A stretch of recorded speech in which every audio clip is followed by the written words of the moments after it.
When I think of family, my first thoughts go to my nuclear family.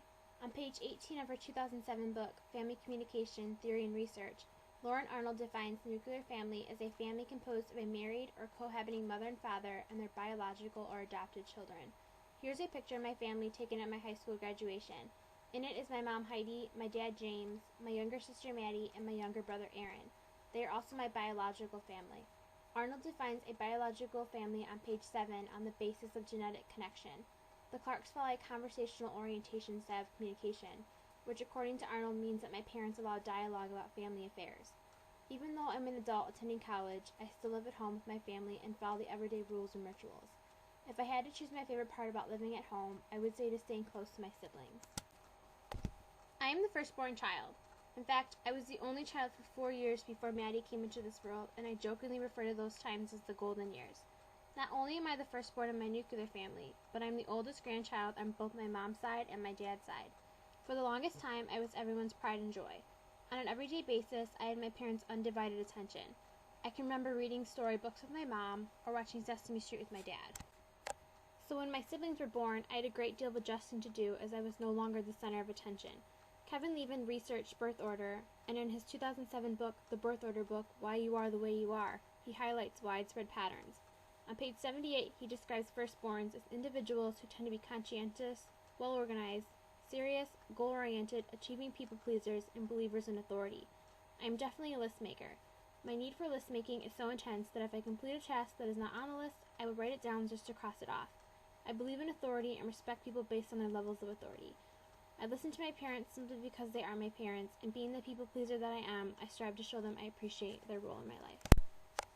I have always had a secure attachment to my parents, and I gained strength through their presence. When my mom sent me off to preschool, I at first did not handle it so well. I cried each morning because I did not want her to leave me to handle things on my own. However, at the end of the day, she always picked me up at noon on the dot. Trusting this pattern, I relaxed and enjoyed my time at school with newfound friends. I even asked for playdates at others' houses. Sigrid and Flora would credit this confidence to the secure base my parents provided to me as a young child. This is also referred to as the attachment theory. As they describe in their 2011 book, Family Communication, the attachment theory says that children feel they're safest when they are close in proximity to their parents and know they can depend on them for protection. Sigrid and Flora go on to explain on page 42 that if children have a secure base, that indicates that an attachment is felt as secure and will motivate or allow the child to explore her environment. Even now when I travel out of state for school functions, I feel safe because I know my parents are just a phone call away. They provide me with the assurance I need to feel secure in my world. My parents also provide expectations for how to act within our family system. Each member has particular roles they must fill, or as Arnold describes it on page 67 of her 2007 book, Family Communication, Theory and Research, Behaviors that are patterned or reoccurring. In my particular family, my mom is the head of the household. She handles everything from finances to weekly dinner menus. My dad is what you would call the breadwinner. He works a 9-to-5 job. Maddie is the troublemaker, or the rebel. She rarely follows the rules and lives by the motto, I must learn the hard way. Aaron is the comic relief. Whenever there is a stressful situation, he takes it upon himself to bring the tension levels down. I am the listener. I like to watch from the sidelines, take everything in, and pipe in if I feel I have something valuable to say. With these roles come expectations, and Arnold says on page 67 that these expectations are created through a process of negotiation at the social or cultural level, and also within a particular family or system. Something I admire about my family is our general expectation that each member must support the others. For example, when the organization I am involved in hosted their lectures this semester, my family came out to support me. I do the same for my brother's basketball and for my sister's track meets. We like to show support because it demonstrates to each other and to the world that we are a team and are here to support each other. Perhaps the greatest thing it does is build a greater sense of family success. I cannot credit this success to positive communication and expectations alone. I know because of my background that I have been afforded privileges, and these privileges are because of simple facts such as my skin color and middle-class background. This is what Loretta Ross points out as privilege.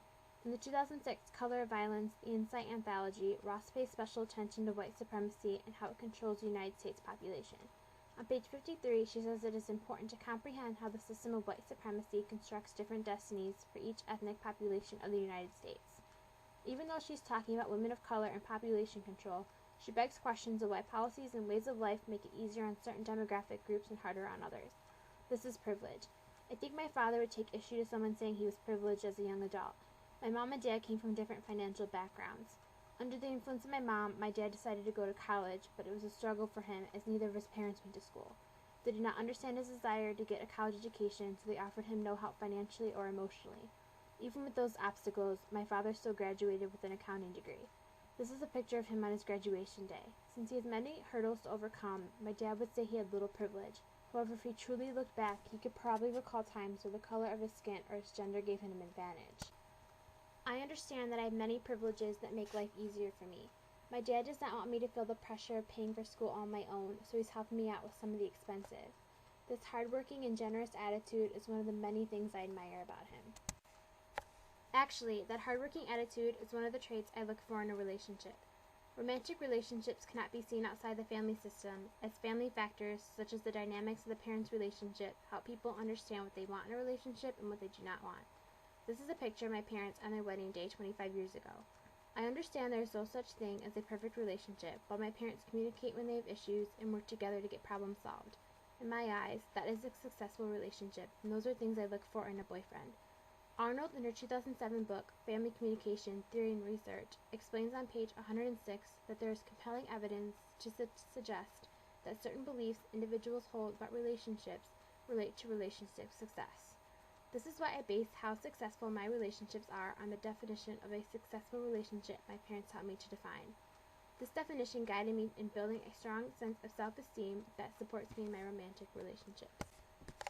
This strong sense of self-esteem has also helped me in relationships with older family members. I've come to terms with the fact that because of generation gaps, they are not always going to agree with how I live my life. Instead of being angry with them or myself, I learned to perform different roles depending on who I am with. Older family members are part of what Arnold in her 2007 book, Family Communication, Theory and Research, call extended family. Here's a picture of my great-grandparents with all their great-grandchildren on their 65th wedding anniversary. I know that there are some things my great-grandma will never understand, so when talking to her, I leave parts out that I know will upset her. In the end, I'm changing my behavior and I'm performing to please her. This is what Arnold refers to as symbolic interactionism. This is when a person will perform a certain way depending on her audience, and Arnold explains on page 67 that these understandings and meanings about self and others are created through social interaction and interpretation. My performance for my grandma also says something about my grandma's power over me and other family members.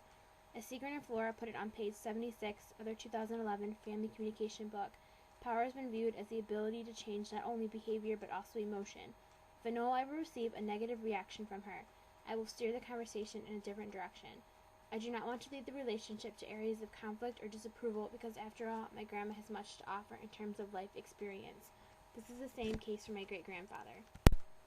My great-grandpa was in the Navy during World War II. This is a picture of him and his sister taken while they were stationed in Japan. My grandpa has a great deal of respect for people serving in any branch of the military. Even if he does not agree with the politics of the government, he stands behind the troops because, as he says it, they are doing their duty by serving their country. He tells stories of his time in action and ingrains into us a respect the troops mentality. Arnold explains in her 2007 Family Communication, Theory and Research book that family stories have a great significance to the family dynamic. She explains on page 110 that they are important because they create a shared belief in a particular reality. It is not that I would have no respect for the military if my grandfather was not in it, but since it was such a large part of his life, he has made it a point to bring it into ours through his stories. If his stories had not spoken fondly of the military, my family might have a different reality. Now in his older years, he is showing signs of Alzheimer's. It is sad to see him like this after knowing him as a healthier man. However, even with this disability, my family keeps in mind that he is still human and respects him as such. He spent his life taking care of us, now it is our turn to take care of him. A large portion of this responsibility falls on my great-grandma's shoulders. The women in my family run the show, with my great-grandma acting as head. Here's a 5-generation picture taken when I was 5, with my great-great-grandma, great-grandma, grandma, mom, and myself. I touched upon role expectations previously, but I think it is beneficial to pay special attention to gender roles. In many ways, our family would not function without the women. In my nuclear family, my dad works and my mom stays at home, but she takes care of everything: finances, meals, activities, household chores, and family functions. Same goes for the women in my extended family. Everyone goes to my great-grandma for advice, support, and approval. Seagren and Flora, in their 2011 book, Family Communication, call this power. On page 76, they explain that people with orchestrating abilities can delegate smaller decisions to other family members, as well as the implementation of larger decisions. Now that my great-grandma is getting older, we are renegotiating roles within the family, such as who will take care of what when she is gone. This is what Arnold, in her 2007 book, Family Communication, Theory and Research, calls role acquisition, in which a person learns what her role is and how to fulfill it. This is especially odd for me now that I'm an adult. I was used to being told what to do, but now other family members come to me for advice, so I must understand my new role as an adult woman in the family. One of the not-so-serious parts of this role has to do with our yearly Christmas shopping tradition. Every year, the married women on my mom's side dedicate an entire day to Christmas shopping. Here's a picture from last year's shopping trip.